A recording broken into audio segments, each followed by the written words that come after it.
Hello everyone! For today's video, gumawa pala ako ng vegetarian kare-kare. At ito nga pala yung mga sahog. Meron tayong tofu, carrots, patatas, tapos eggplant na nakahiwa ng cubes. Cubes yung style.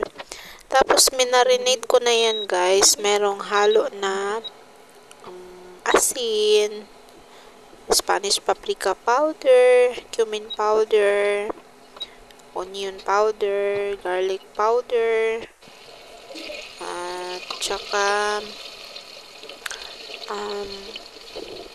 meron ding nilagay na black pepper powder.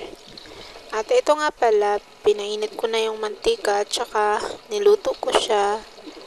Ay, nilagyan ko pala ng harina yan guys para hindi siya didikit sa ating cooking pan. At ito na nga pala yung yung unang batch.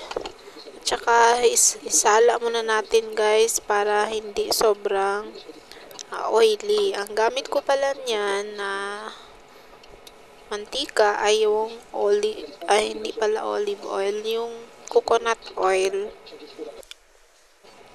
Parang crispy yan siya guys kasi merong nilagay na harina.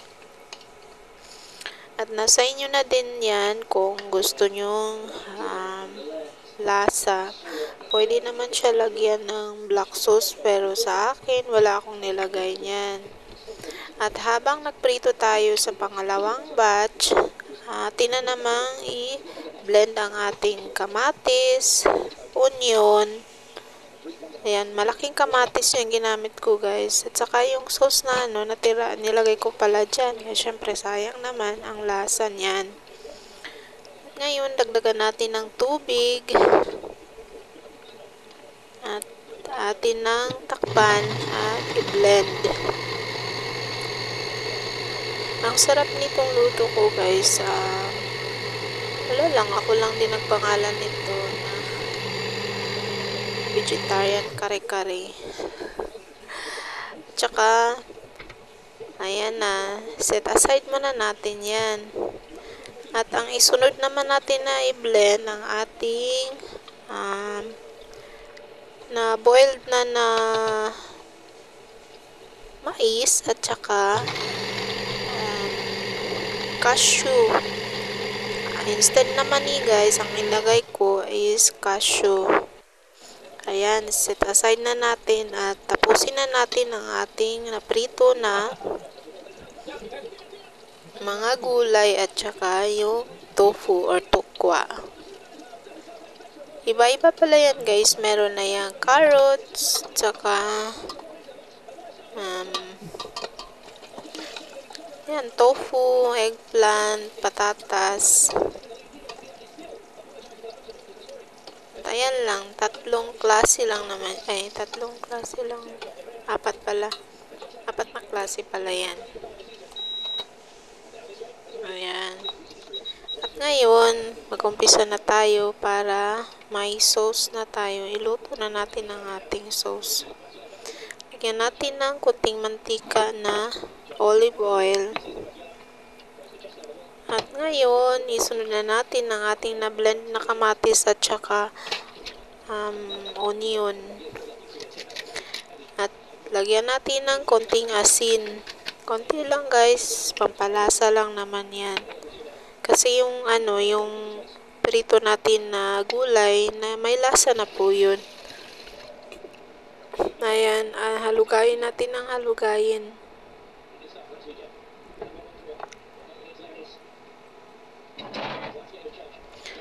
Ngayon, dagdagan natin ng turmeric powder.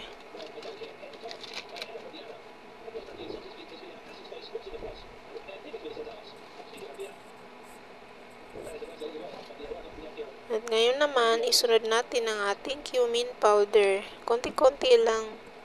Kasi pag maluto na yung na-blend na kamatis at saka onion, masarap na po yan eh. sa mga luto ko guys, hindi pala sobrang alat kasi bawal na. Daming bawal. Halugayin natin ang halugayin hanggang sa medyo maglapot na or maluto na ang ating kamatis. Kamatis at saka onion.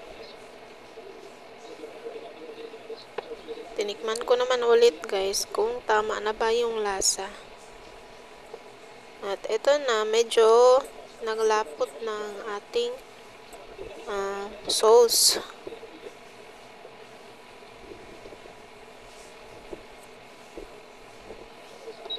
Ayan. Ngayon, dinagdag ko naman ang aking 3 pirasong okra. Ang okra na yan is na sarili ko yan tanim dyan sa mini garden ko. At ang sarap niyan kasi hindi naman siya sobrang gulang.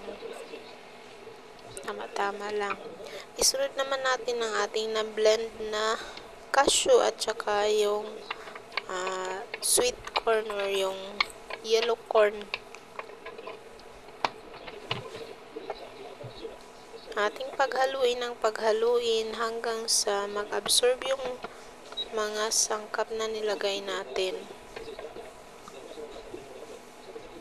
Ayan. At saka medyo naglapot na. Tinikman ko kung masarap ba yung lasa. At ngayon, malapit na maglapot ang ating sauce.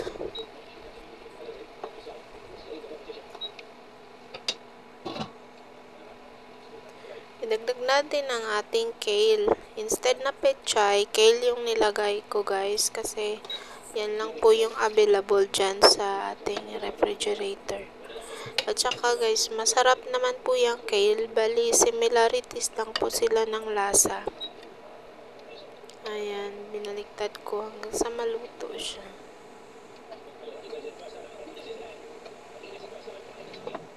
At ngayon, sundan natin ang ating naprito na mga gulay. Ayan.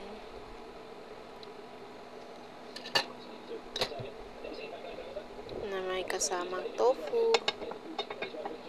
Kasi wala tayong karne, so yung tofu ang nagiging karne natin para naman may protein. Sinunod ko naman yung sinaw-sinaw na gulay. Ayan. Yan din ay nakuha ko lang din sa aking mini garden.